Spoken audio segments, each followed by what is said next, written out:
পুজোর আনন্দেতে মেতে উঠে নাচতে গিয়ে শেষ পর্যন্ত আমি আমার আইফোনটি হারিয়ে ফেলেছিলাম এবং ফোনটি শেষ পর্যন্ত পেলাম কি না পেলাম সেই গল্পটাই তোমাদের সাথে আজ করব। এবং আমার পুজোটা কেমন কাটলো এবং কোথায় কোথায় ঘুরতে গিয়ে এই ভিডিওতে সব থাকছে। তোমরা অবশ্যই ভিডিওটি শেষ পর্যন্ত দেখবে এবং ভালো লাগলে অবশ্যই একটা শেয়ার দিবে। তো hello viewers, welcome back to my family. It's me ক্ষমাবুড়ি তোমাদের মাঝে আরো একটা নতুন লং ভিডিও নিয়ে চলে এলাম। তোমরা অবশ্যই ভিডিওটি শেষ পর্যন্ত দেখবে। তোমরা অনেকেও হয়তো বা আমার ভিডিওর ক্যাপশনটি দেখে বুঝে গিয়েছো আজকের ভিডিওটি কি নিয়ে থাকছে। তো এটা ছিল আমাদের শারদীয় দুর্গাপূজার অষ্টমীর দিন আমি অঞ্জলি দিতে যাব, তার জন্য একটু রেডি হয়ে নিচ্ছিলাম। তো আমি বেশি সাজুগুজু করি না, একদমই সিম্পল ভাবে গিয়েছিলাম। তো এই পাশে আমি কিভাবে সাজলাম সেটা তোমরা দেখে নাও এবং তার ভিতরে আমি তোমাদেরকে একটা কথা জানিয়ে দিই যে আমার ফোনটা কিভাবে হারিয়েছে। আসলে নবমীর দিন আমরা সবাই মিলে ঘুরতে গিয়েছিলাম, ঘোরা শেষে আমরা আমাদের মন্দিরে এসে নাচ গান করছিলাম, খুব আনন্দ হচ্ছিল। সেজন্য আমরা সবাই মিলে অনেকজন আমরা আমাদের যারা এবং আমাদের শাশুড়িরা মিলে আমরা নাচছিলাম। তখন আমি আমার ফোনটা এক জায়গায় রেখেছিলাম, কিন্তু হঠাৎ করে সেখান থেকে ফোনটা পড়ে যায়। তারপর নাচ শেষে আমি গিয়ে দেখি আমার ফোনটা আমি পাচ্ছি না।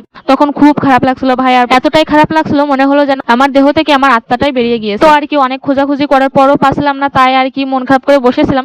তখন আমার একটা পিসি এসে বলল তোর ফোনটা আমি পেয়েছি। তখন যে আমার কি একটা অবস্থা আমি আর বলে বোঝাতে পারবো না, খুব ভালো লাগছিল। তখন আর কি পিসির কাছ থেকে ফোনটা নিলাম এবং পিসিকে অনেক অনেক ধন্যবাদ দিলাম, বললাম পিসি অনেক অনেক ধন্যবাদ, তুমি আমার জীবনটা বাঁচালে। আর কি আমার ফোনটা খুব শখের একটা ফোন ছিল আমার এটা, কারণ এই ফোনটা দিয়েই আমি আমার সকল ভিডিও ক্লিপ নিতাম এবং তোমাদের মাঝে শেয়ার করতাম।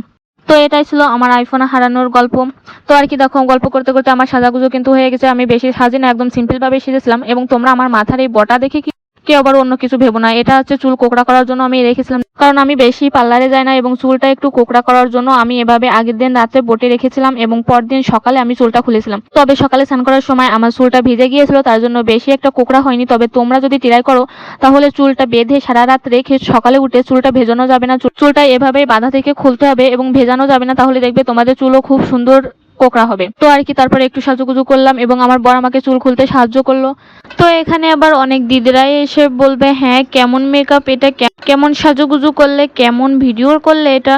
তো তাতে কিন্তু আমার কিচ্ছু যায় আসে না, কারণ তোমরা যেমন খারাপ কমেন্ট করার জন্য ফেসবুকে থাকো, ঠিক তেমনই ফেসবুকে ভালো কমেন্ট করার জন্য কিন্তু অনেক দাদা দিদিরা থাকে। তো তাদেরকে আমার পক্ষ থেকে জানাই অনেক অনেক ভালোবাসা ও শুভকামনা। তো আমি কিন্তু এই ফেসবুক প্ল্যাটফর্মে একদমই নতুন, তাই তোমরা আমাকে ভালোবাসা দিয়ে অবশ্যই পাশে থাকবে এবং আমাকেও তোমাদের পাশে পাবে।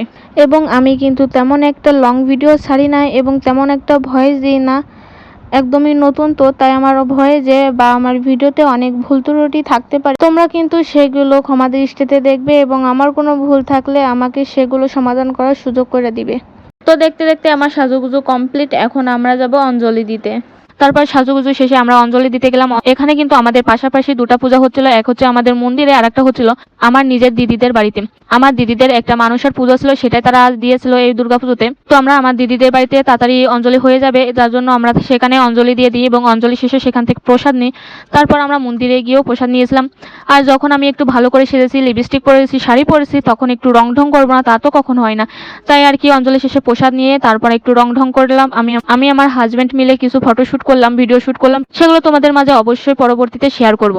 তো আর কি ঘোরাঘুরি শেষে বাড়ি গিয়ে সকল কাজকর্ম করে বিশ্রাম নিয়ে তারপর সন্ধ্যার দিকে আমরা আবার মন্দিরে আসি। দেখো এখানে কিন্তু অনেক সুন্দর অনুষ্ঠান হচ্ছে, এখানে মায়ের আরতি হয় এবং আরতি শেষে এখানে বাচ্চাদের এবং বড়দের সবার অনেক নাচ গান হয়, সেটাই আমরা বসে বসে দেখছিলাম। আমাদের এখানে বাঘারপাড়াতে কিন্তু অনেক সুন্দর দুর্গাপুজো উদযাপন হয়, তবে এখন একটু সমস্যার কারণে তেমন একটা বড় করে হয়নি, তবে যেটুকু হয়েছে সেইটুকুতেই কিন্তু আমরা অনেকে অনেক মজা করেছি। তো দেখো অনেক নাচ গান হচ্ছিল, তারপর আমাদের মহিলাদের কিছু নাচ গান হয়েছিল, তারপর রাত্রিবেলা আমাদের অনেকে সবাই মিলে আমরা আমাদের যারা মিলে সবাই মিলে একসঙ্গে নাচ করছিলাম। একা নাচতে গেলে একটু লজ্জা তো লাগে, তাই আর কি সবাই মিলে একসাথে নাচ করলাম, অনেক আনন্দ করলাম। আর তার ভিতরেই আমার ফোনটা হারিয়ে গেছিল, বলার মতো না। তো আমি বারবারই আমার ফোনটা হারিয়ে যাওয়ার কথা বলছি, তাই বলে তোমরা কিন্তু অন্য কিছু ভেবো না, কারণ শখের একটা ফোন, কারোর শখের জিনিস হারিয়ে গেলে কিন্তু সে একমাত্র বোঝে যে শখের জিনিস হারানোর যন্ত্রণাটা কি। তো আর কি এভাবে পুজোটা কাটলো, আমার প্রতি বছরই এমন কাটে। আর বছর আমরা যখন অষ্টমীতে ঘুরতে গিয়েছিলাম তখন আমার জুতোটা ছিঁড়ে গিয়েছিল, এমনটা হবেই, কোনো ব্যাপার না। এত বড় অনুষ্ঠানে এত আনন্দ করতে গেলে এটুকু হতেই পারে, তো কোনো ব্যাপার না। তোমাদের পুজো কেমন কাটলো অবশ্যই কিন্তু কমেন্টে জানিয়ে যাবে এবং ভিডিওটি ভালো লাগলে একটা শেয়ার দিয়ে যাবে। ধন্যবাদ সবাইকে।